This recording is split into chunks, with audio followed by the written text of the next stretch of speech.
Salut à toutes et à tous, c'est Vic, j'espère que vous allez bien et bienvenue dans cette nouvelle review d'animé en Blu-ray. Aujourd'hui on va parler d'un animé qui a fait beaucoup polémique pendant sa diffusion télé et notamment aussi en simulcast sur Wakanim. C'est King's Game Osama Game, comme ils disent en japonais. Alors, King's Game à la base c'est une série de romans, puis qui a été adaptée en manga, je crois qu'il est disponible chez Kiun avec plein de spin-offs, etc.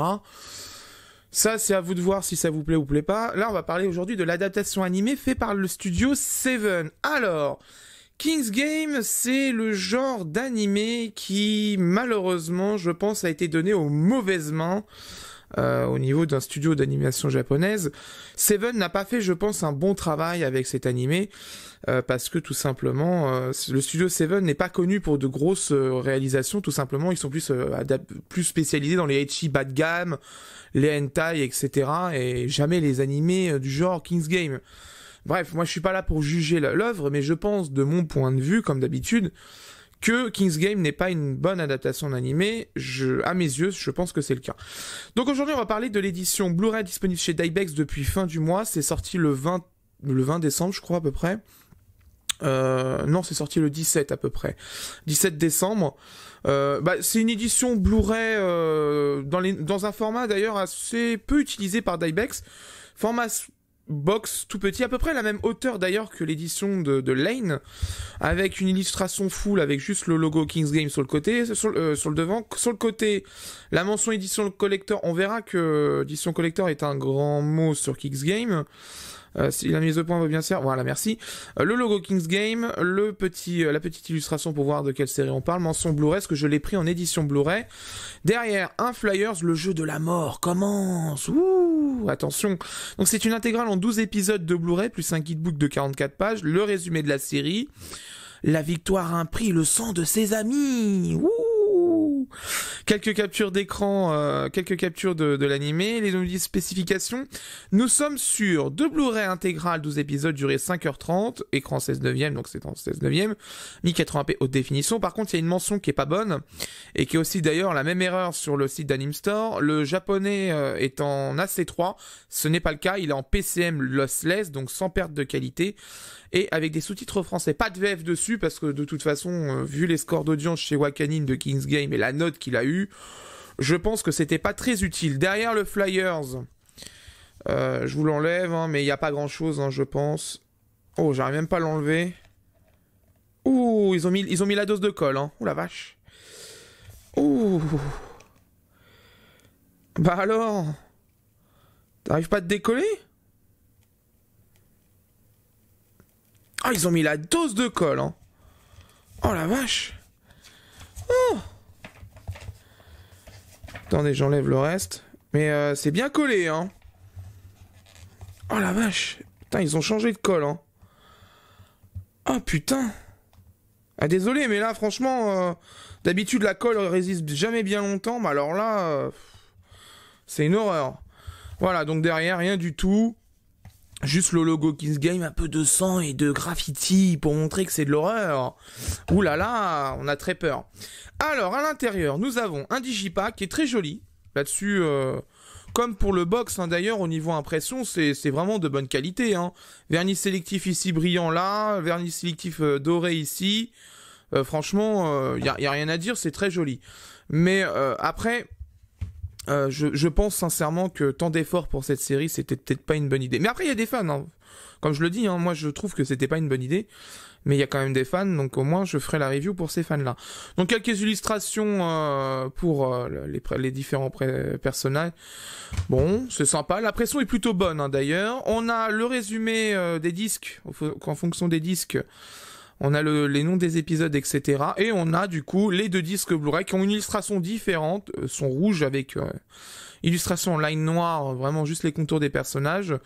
On a du coup voilà le disque 1 avec les 8 premiers épisodes et l'autre avec la suite jusqu'au 12e. Bon, c'est globalement plutôt bon, hein, là-dessus, pas de problème. On a le guidebook. Alors le guidebook, je pense que ça va être le point noir. Alors par contre, au niveau qualité, il est très bon. Parce que déjà, il est épais. Bon, c'est pas couverture rigide parce qu'on va peut-être pas abuser non plus, mais il est quand même de bonne qualité juste sur la face avant. Il est quand même très joli. Il est tout rouge. avec une illustration du protagoniste de la série, du personnage principal de la série. On a à l'intérieur le sommaire. Alors là, par contre, c'est en cartonné impression mat. Et là, par contre, c'est papier satiné. Donc, c'est très joli. On a le staff au complet de Kings Game. Donc, voilà. Vous voyez, en plus, c'est con parce que, franchement, Kings Game, rien que l'opening, quand on voit Code Rain, ils ont fait, par exemple, le générique d'ouverture, donc l'opening de Rainbow, l'animé avec les jeunes qui sont enfermés en prison, qui était diffusé en simulcast chez Case Play à l'époque, quand c'était pas encore ADN. Donc voilà. Donc c'était d'ailleurs c'est une très bonne série. Je vous recommande de voir et je vous recommande aussi de lire le manga Rainbow. Très très joli. On a des illustrations des différents personnages de série avec leur nom prénom. Donc là c'est Cheimi, Honda, 17 ans, doubleuse Mao. D'ailleurs juste pour information. Nobuazaki, il est doublé par Mamoru Miyano. Mamoru Miyano, c'est la voix de Light, donc Lighto, en japonais, pour Death Note. Voilà, c'est cadeau. On a Ria, voilà, Kenta, on a tous les personnages. Alors elle, par exemple aussi, si vous êtes connaisseur, Natsuko Honda est doublé par Yui Iloe. Olie, excusez-moi, mais pardon, parce qu'avec la caméra, juste lire avec la caméra, c'est très difficile, parce que c'est très petit. Yui Olie, c'est la doubleuse qui fait Maria dans Umineko, par exemple. Vous voyez, c'est que du beau monde, hein. Niveau doublage, c'est vraiment que du beau monde, hein. Franchement, on a le résumé des épisodes. De toute façon, je pense qu'ils n'ont pas eu beaucoup de visuels d'Ibex pour cette série, parce que je pense que le studio 7 a dû se dire « Allez, c'est bon, ouais, ils nous cassent pas les pieds.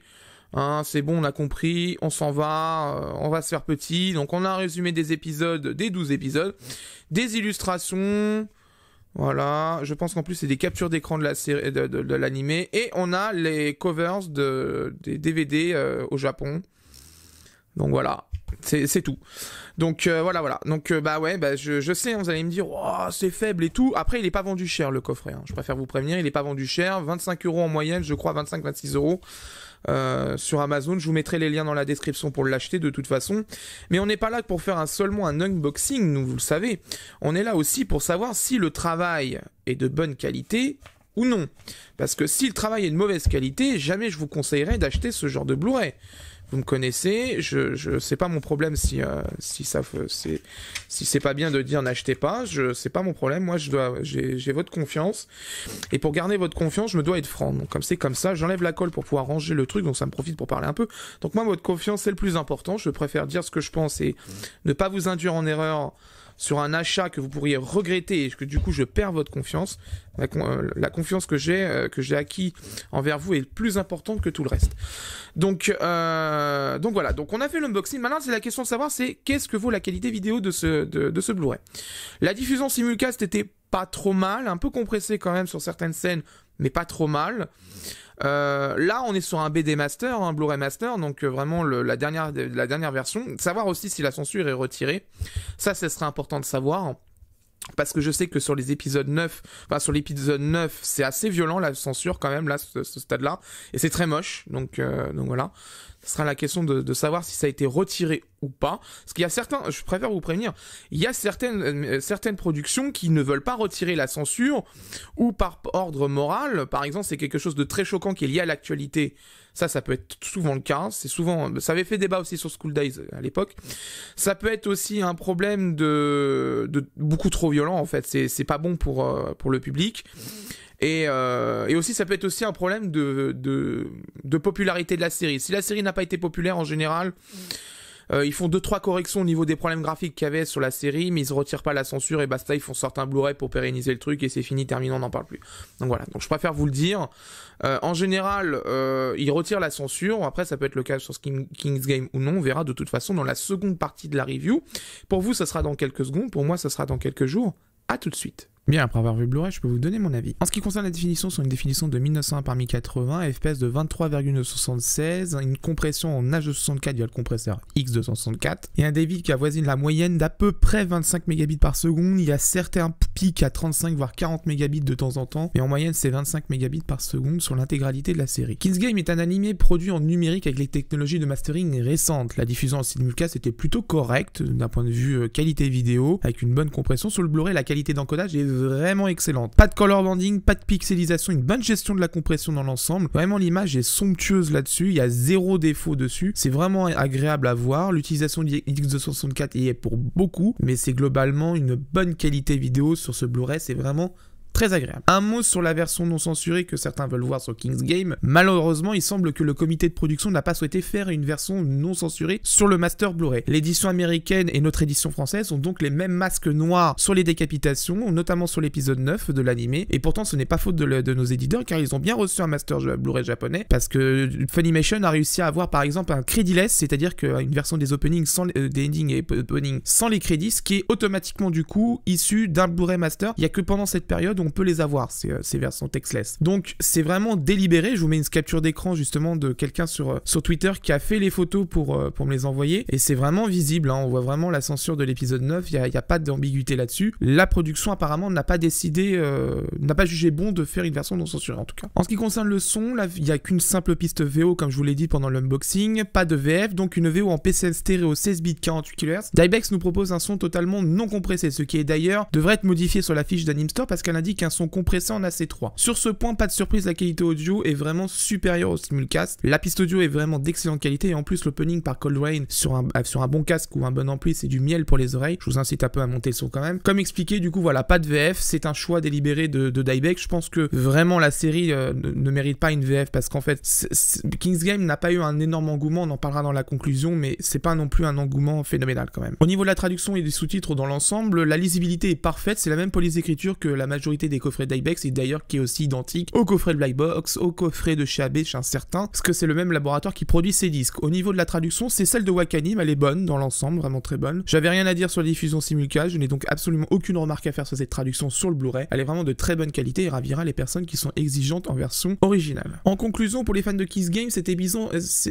représente un peu le meilleur moyen d'archiver la série dans leur collection Blu-ray. La qualité d'encodage de son et de traduction est parfaite, rien à dire là-dessus. Dybex propose un produit au niveau technique très bon, le coffret est très bon, les finitions sont très bonnes. Le livret, je pense, c'est un peu le point qui pêche un peu dans cette édition. Ça manque un peu de contenu, d'interview de l'auteur du roman, ou au moins pour compenser le livret, mettre un petit poster, ça aurait été cool dedans. Mais le point qui fâche dans cette édition Blu-ray, c'est la censure volontaire laissée par l'ayant droit japonais. Où est l'intérêt d'une telle décision? Kings Game n'a pas eu une critique très favorable pendant sa diffusion de la part de la presse, pointant à de nombreuses reprises les énormes lacunes du Studio 7 en matière d'animation et de réalisation. Mais est-ce une raison pour ne pas retirer la censure sur le Master Blu-ray? Et finalement, est-ce assez acceptable pour vous un choix pareil des Japonais? C'est la question que je vous pose, n'hésitez pas à en débattre dans les commentaires à ce sujet. Mais ça reste au niveau produit, vraiment le coffret en lui-même, un très bon rapport qualité-prix. Surtout vraiment au prix où il est vendu, moins de 30 €, à peu près 25-26 € si on compte les frais de port. Si vous êtes fan de Kings Game, en plus cette édition est au même prix à peu près partout dans les autres pays où est sorti cet animé. En Allemagne ou aux États-Unis, c'est à peu près le même prix. Donc dans l'ensemble, si en plus vous avez vraiment envie de garder cette série, dépêchez-vous parce que du coup, je pense que cette série, vu qu'elle a eu très peu d'engouement, n'aura peut-être pas un prolongement au niveau des fabrications très très long. Je pense qu'ils vont faire un stock très précis et après quand ça sera bazardé, bon bah tant pis pour ceux qui n'ont pas pu le prendre tout de suite. Et en plus, je pense que vu l'engouement vraiment très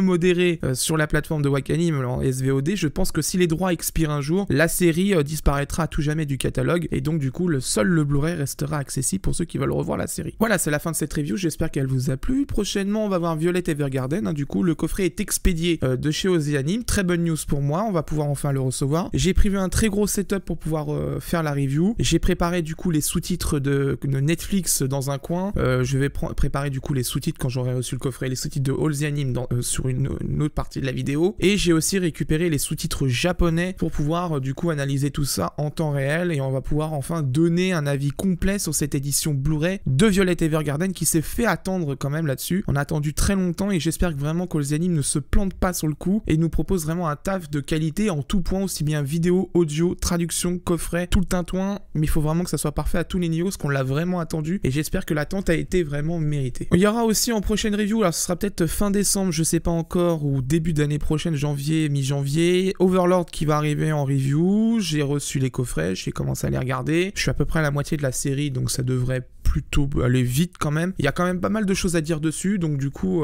pas forcément mal, hein, mais beaucoup de choses à dire dessus parce que c'est un animé qui a pas été très bien masterisé côté japonais, et Kana a fait des choses dessus qui, je pense, peut être intéressantes à parler en vidéo, notamment par rapport à ce qui se passe chez Kazé, que là on a une autre école de fonctionnement, et on en parlera justement dans une vidéo de comment Kana, eux, gèrent ce type de problème. Dans les prochaines reviews, il y aura aussi Vanishing Line qui arrivera, qui est aussi une autre série qui était disponible chez Wakanim, qui arrive chez Dybex prochainement. Pour l'instant, les coffrets ne sont pas encore expédiés. Et dans les autres coffrets, du coup, je vous rappelle qu'il y aura My Hero Academia saison 4, Black Fox, My Hero Academia, le film de Heroes Rising. Il y aura d'autres trucs qui vont arriver de toute façon en fonction des sorties Blu-ray. Ça s'est un petit peu réveillé cette fin d'année. J'espère que le début d'année prochaine sera un peu plus favorable pour les sorties Blu-ray, parce que c'est vrai que octobre, novembre, c'était un peu maigre quand même niveau sortie. N'hésitez pas, si vous souhaitez débattre d'ailleurs des éditions VostFR Only, donc vraiment que des éditions avec que la piste sous-titre de disponible et la piste son japonaise. N'hésitez pas à en débattre, parce que de toute façon, quand il y a Kana qui va sortir